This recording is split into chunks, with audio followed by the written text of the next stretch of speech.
Masayang araw, mga ka-PL.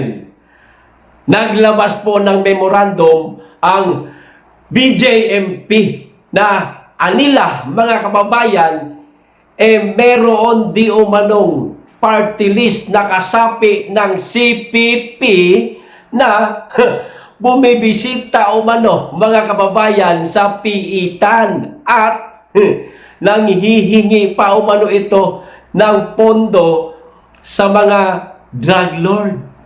Pondo, mga kababayan, baka gamitin po nila ito sa kanilang kampanya, mga kababayan. Alam niyo naman po, malapit na po ang halalan. O eto po ang memorandum ng BJMP nga. Babasahin po natin at klaruhin natin ito, mga kababayan, kung totoo ba ito. Nang malaman natin ang katotohanan. Okay, pero bago ko po simulan, makikisuyo sa mga hindi pa po nakasubscribe. Baka naman at pakiclick na din ang notification bell para updated sa lahat ng upload at huwag niyo pong kalimutan. Paki-like and share niyo po ang video nang marami po ang makapanood. Maraming salamat, makikisuyo lang po. O eto na, simulan ho natin mismo sa headings, mga kababayan. Nitong memorandum nga, medyo malabo lang po yung address. Pero yung mababasa lang po natin, basahin natin, di ba? Republic of the Philippines, Department of the Interior and Local Government, mga kababayan, Bureau of Jail Management and Penology, National Capital Region, sa Quezon City ho ito. Mga kababayan, dito na po tayo sa subject. Close monitoring to suspected Communist Party of the Philippines o CPP members in jail, mga kababayan. Kailan itong petsa? January 10, 2025. Aba, bagong-bago pa, mga kababayan.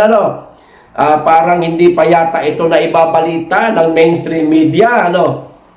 Number 1, reference, memorandum from Jail Chief Superintendent Ronald Lee and KL DSC Director for Intelligence, reconduct of validation on allegation of retired General Antonio Parlade and close monitoring of suspected CPP members in jail, mga kababayan. Dated January 9, 2025. Number 2 na po tayo. Wag na ho nating basahin itong 3, 4, 5 at maiintindihan na po nating lahat ito, mga kababayan, sa number 2 pa lang.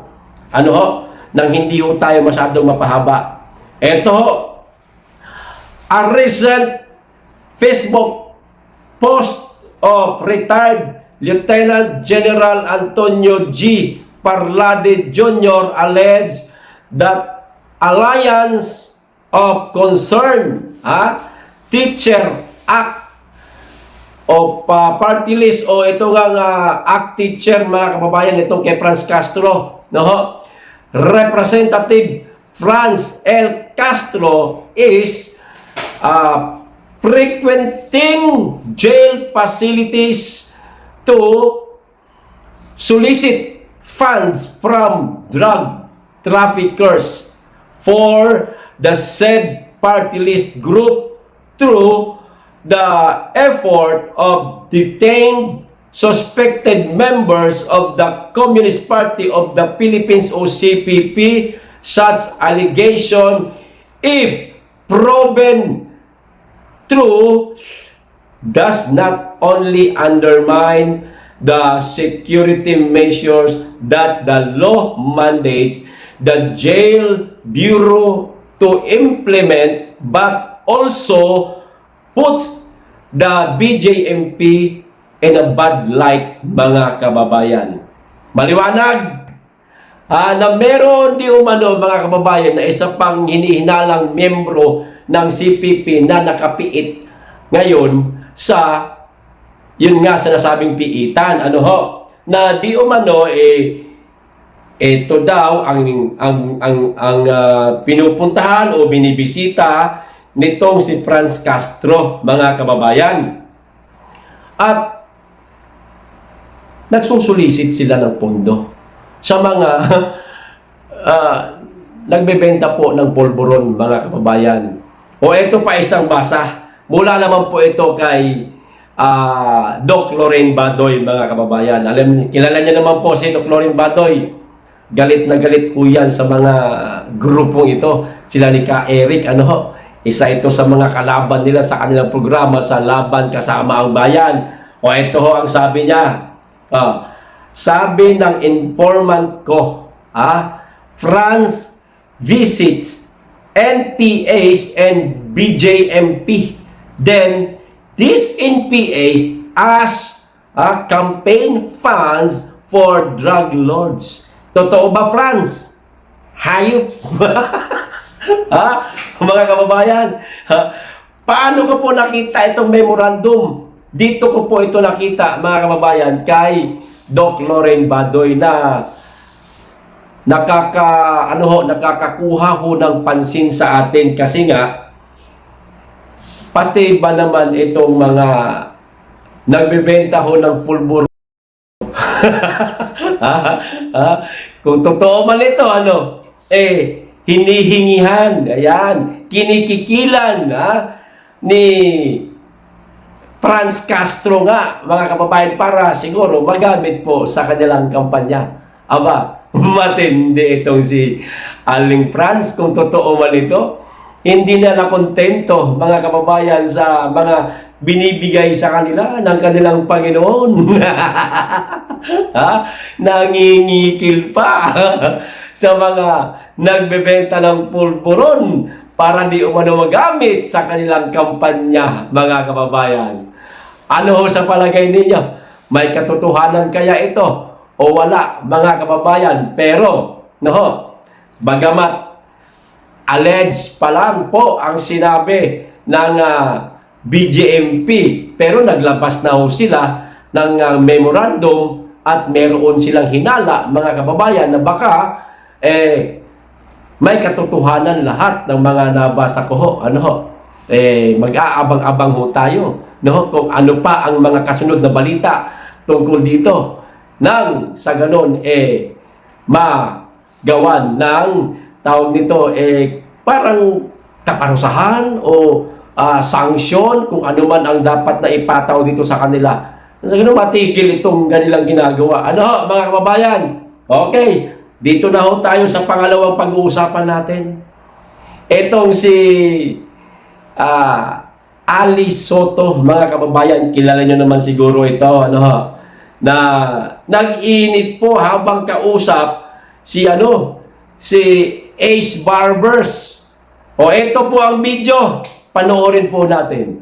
Makadalo kayo sa aming pagdinig ng sa ganun makapagbigay din po kayo ng inyong opinion at ay naku, wag niyo ako papupuntahin kong wag dahil marami akong masasabi na mga kalabisan na mga kasama nyo dyan. Hindi pa ako nakakapag-umpisa kong. Dahil aminado naman kayo, kalabisan din yung ginagawa ng ibang kasama nyo dyan. Kalabisan.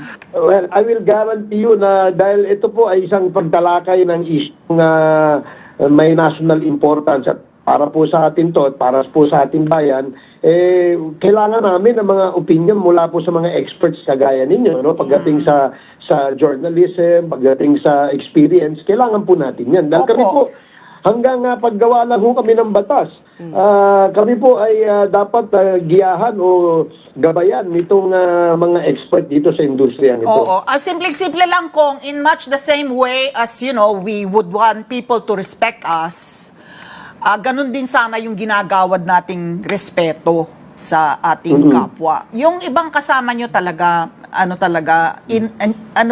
arguably talagang they cross the line, sa mga pagtrato po nila sa mga resource person na iniimbita dyan. And with that, Happy New Year, Kong. Hindi ka drug lord. Walang maniniwala na drug lord ka. Ayun, may pasaring si Ali Soto, mga kababayan. Sana, ganun din yung respetong iginagawad ng inyong mga kasama sa inyong mga resource person. Maliwanag, mga kababayan, mismo si Alice Soto hindi ho nagugustuhan ang ginagawa sa Quadcom na tila baga parang sila na po ito naghahari-harian. Ano? Pambubuli, kung sigawan, kung duro-duruin, ganun-ganun na lang. Alice Soto na yan. Hindi ho siya nakapagtimpi. Talagang sinabi niya kay Ace Barbers, mga kababayan, tatawa-tawa lang itong congressman. Kaya naman, yung ating mga kaibigang mga vlogger, ganun din. Kung ano ang napuna o napansin ni Alice Soto, ganun din ang napansin ng ating mga kaibigang vlogger na ngayon pinatatawag na nga sa TRICOM at hindi ho natin alam. Baka magaya sila, no, mga kababayan, sa mga naging resource person dito ho sa Congress na agad-agad dinitain kapag hindi nagugustuhan ang mga kanilang tinuran, mga kababayan. So, mag-aabang-abang ho tayo, mga kababayan, sa mga mangyayaring pagdinig dito sa TRICOM bago ito sa pandinig natin. Bagong aabangan na naman natin to, mga kababayan. At, syempre, ang pangalawang aabangan natin kung sino po ang nasa second batch na listahan. Okay, hanggang dito lang. Maraming salamat. Mag-iingat kayong lagi. At higit sa lahat, mahalin natin ang Pilipinas.